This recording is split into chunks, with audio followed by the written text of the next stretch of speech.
once asked me, Auntie Fiza, where is Allah? So I got no answer. So I stumbled upon Quran and I found a surah, which is Surah As-Sajdah, and I forgot which verse, but it mentioned ثُمَّ اسْتَوَى عَلَى الْعَرْشِ. So I am wondering, does Allah live in Arsh? And what does it mean by Astawa, and what does it mean by Al-Arsh? So the next question is by my friend's question. I'm sorry, she wrote it. I see division in Muslim today. There are some who follows four madhab and some are Wahhabi.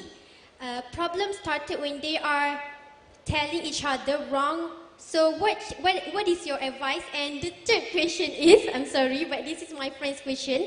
As a Muslim doctor, you are a Muslim doctor, what is your stand on vaccines? That's all. Sister, that's three questions. Last question, she has three in one. The first question asked by her niece, that where is Allah? And she stumbled across the verse of Surah Sajdah, Allah is on Arsh, and that's correct. The answer of yours is correct, that Allah is established on His throne. But Allah also says in Surah Shuara, chapter number 42, verse number 11, لَيْسَ لَكَ مِثْلِهِ شَيْءٍ. There is nothing whatever like Him. Allah hears and sees, but Allah does not hear and see like you and me, like our ears and our eyes. So you say, how is the Arsh? You will start thinking of a chair. How is Allah's Arsh? Allah. So Quran says Allah is on Arsh, that is the right answer. And His Arsh extends throughout.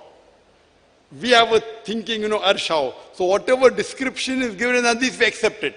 We don't add to it. There are various Hadith. There is the Hadith of Muhammad Sallallahu Alaihi Wasallam, that the lady came to a lady was there. And Prophet wanted to test her. Is she a mu'min or not? So the Prophet asked her, where is Allah? She said, on top. The Prophet said, she has Iman. That is the reason when we do dua, we put our hand on the top. Correct? So you can give the answer, Allah is on top, that's also correct. Allah is on Arsh, that's also correct. Both answers are correct. Oh, so I could say to my nephew, Allah is everywhere. No. No. Now here you're falling into a trap. I know there are some people who say Allah is everywhere, but there's no text. Yes, Allah is everywhere by power. What does Hadith say? Allah is on top. I know there are some people who do say.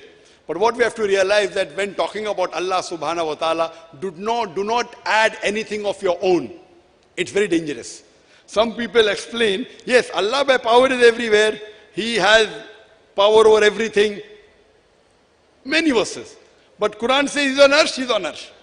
Allah is on top, the Hadith says Allah is on top. It's better not to add. The Prophet said, don't waste too much time on discussing about Allah. And you say something, you make a mistake, best is to repeat the verse of the Quran, very safe. There's nowhere in the Quran which says Allah is everywhere. I know there are many Muslims who believe in that. It is safe to repeat a verse of the Quran, you can never be wrong. Regarding the second question. Second question was vaccine, or third question was vaccine? The third question on vaccines. The second question is about the madhab. Madhab. There are so many madhabs and each madhab is criticizing each other. I have given the talk on unity in the Muslim Ummah on the 10th of this month. I gave in Telangana, Kuala Telangana. And there I said that all the four Aimmas, Imam Abu Hanifa, may Allah have mercy on him, Imam Shafi, may Allah have mercy on him, Imam Malik, may Allah have mercy on him, and as well as the fourth Imam, Ahmad ibn Hanbal, may Allah have mercy on him. And there were many other Aimmas. These four were more famous.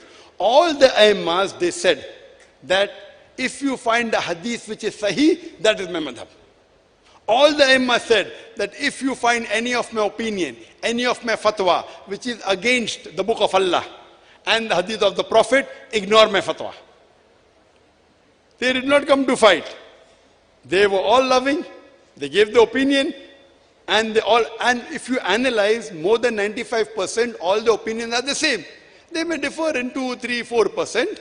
And all the Aimma said that if you find my opinion which is against the Quran and the Sahih Hadith, you ignore my opinion. They came to spread the deen and get the Muslim Ummah closer to Quran and Sunnah. Unfortunately, we are fighting.